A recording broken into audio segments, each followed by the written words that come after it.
What's up guys, it's Miranda with Serious Dance and Fitness, and today I'm going to be taking you through the beginner version of my full body workout. The only thing you're going to need for this workout is an exercise mat and a bottle of water. We're going to get started out with some jumping jacks, so let's go ahead and get going. Alright y'all, so our first exercise is our jumping jacks. We are just jumping with our legs out and in. Those arms are coming up above your head and back down to your sides. We want to make sure in these jumping jacks we're keeping that core tight. We're not going too fast, we just want to try to get that heart rate up and push through this entire 30 seconds.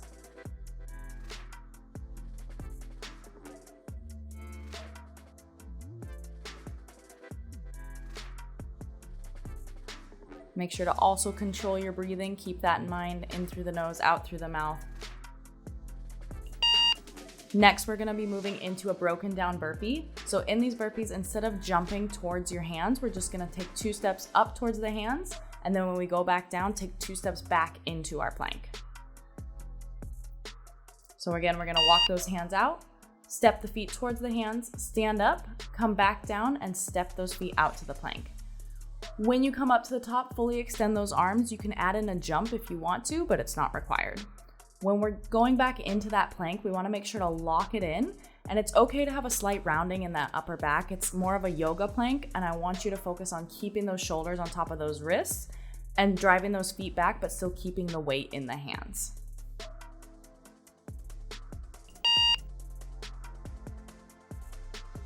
From here, we're going to be moving into our downward dog to a plank. So we're taking these 2 positions and just rolling through the spine to get into each one. We really want to make sure to lock into each position, hold it for a second or 2 to really get the full benefit of this. So we're in a plank and then we lock back into that downward dog. Now, if your flexibility doesn't allow you to get those legs straight in the downward dog, you can have a slight bend in those knees. It's more important to try to push that chest through the shoulders and as close to the legs as possible to really warm up that back. And in that plank position, make sure to squeeze that core, lock in those glutes, and again, get that weight right on top of those hands.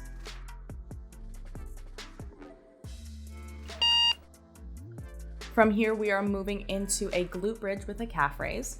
So our feet are right underneath our glutes, and what we're gonna do is lift our hips up, squeeze our glutes at the top, and then as we're at the top, we're lifting those heels up and back down for a little bit of a calf raise. So again, we're lifting those hips up, those heels up, heels down, hips down. Hips up, heels down, hips down.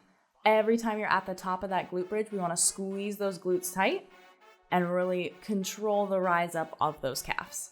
If you need it to be a little bit harder, go ahead and walk those feet towards your glutes, and a little bit easier, walk the feet away. And keep pressing that belly button to your spine the entire time to keep that core engaged. Now we're moving into a butterfly crunch. So those feet are together, the knees are out wide. This type of crunch is gonna help take some of the tension off of those hip flexors that we tend to hold a lot of our tightness in doing sit-ups. And this way we can use just our abs and not have any hip flexor held. So we're just doing a basic crunch here, getting those shoulders off of the mat, head in the hands, but we're not pulling at the neck. We still want the core to be doing all of this work. And again, it's not about speed, it's about a nice controlled pace and really engaging all of your core in every single crunch.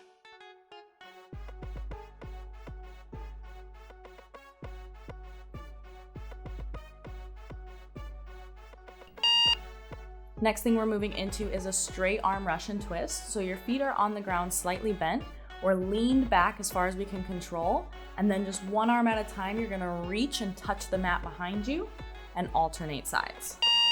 So you're gonna reach one arm, touch the pinky to the mat, reach the other arm, touch it to the mat. We wanna keep that same lean back the entire time and not come up between our sets. Really keep that core tight, go back as far as you can control. With those heels on the ground, this will make it a little bit easier, but if you do want a challenge, lift those heels up and it'll engage your core even more. Again, remember to keep that breath in every single rep. We want to be breathing in and out. Now we're going to stand up and move into some lunges. First thing we're going to start out with is a front lunge. So we're just going to keep one foot in front of the other, stay right on top of ourselves, and lunge up and down for 15 seconds before we switch to the other leg. So in this lunge, it's important to be keeping that knee in line with the first and second toe, and we're not pushing the knee past those toes. It's staying stacked right on top in that 90-degree angle. We're making sure to keep that core tight. And now when we move to the side view right here, you wanna make sure that you're not swaying in that back at all. We're not arching, we're actually slightly leaned forward to make sure that back stays flat. And we're focusing on that front glute, getting the weight in there. Next thing we're moving into is a reverse lunge with some twists. So we're just gonna step our foot back behind us and do 2 twists to each side to hit those obliques. Now in this reverse lunge, slightly different from the front lunge, we're focused on putting the weight into that back leg and then keeping that balance as we're twisting from side to side. If you can't maintain the balance and you need to hold on to something, totally fine. Just take out that oblique twist and just focus on stepping backwards, 90-degree bends with both knees and controlling it.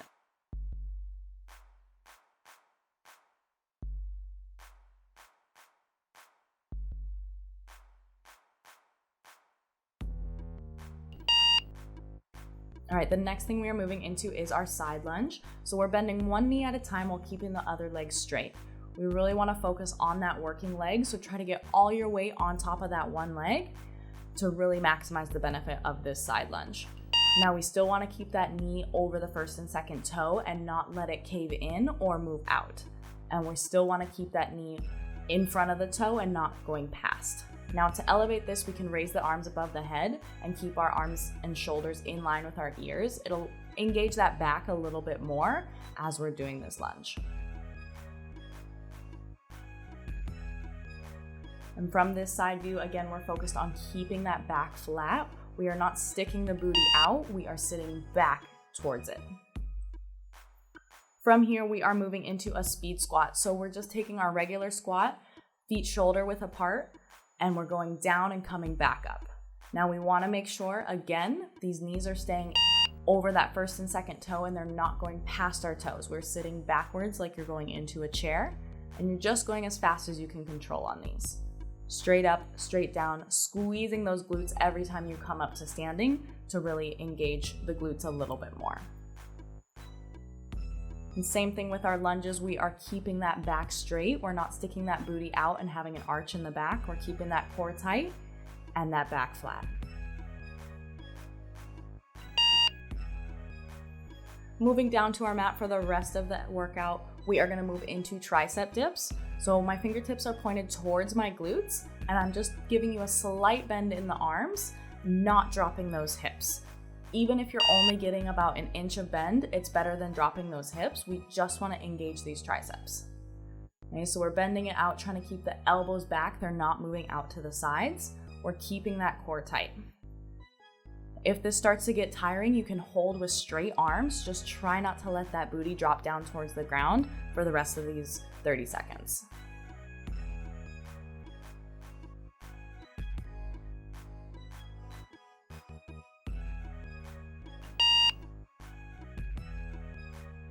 From here, we're flipping it over into our mountain climbers. So we are in a plank position and we're driving our knees one at a time towards our chest. The further you drive these knees, the more it's gonna engage that core and get that crunch sensation. And we're keeping our back flat and our glutes tight, keeping these abs squeezed, but our shoulders are staying right on top of those wrists. So if there's a slight rounding in that top of the back, it's okay as long as you're keeping that weight forward onto those hands. If it's too much for you on the wrist, go ahead and drop down to those elbows, lift that booty slightly to get that full range of motion in those knees.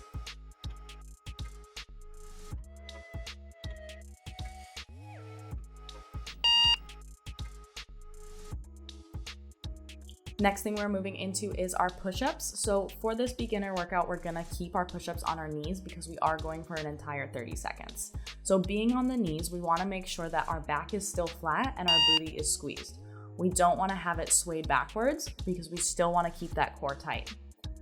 We're bending those elbows almost in an arrow position. Don't let them go too far out to the sides. We really wanna hit the maximum benefit of this push-up and hit the pecs in the right spot. Just going straight up and straight down. Again, if this is getting too much for you, hold at the top, but really try not to come out of that position and we want to keep that core tight the whole time. Last exercise for this workout, we're moving into our Supermans. So you're gonna be on your stomach. Those feet are gonna stay on the ground as we raise up just our upper body, try to get that chest off of the mat. Now you can either do this with these hands by your head, or if you wanna take it a little bit harder, you can extend those arms out in front of you and keep the shoulders in line with the ears, just to add a little bit extra. You choose what is right for you. Most important thing is to keep those toes down, those glutes squeezed, and you should feel a little bit of a pinch in that lower back as we're working that muscle.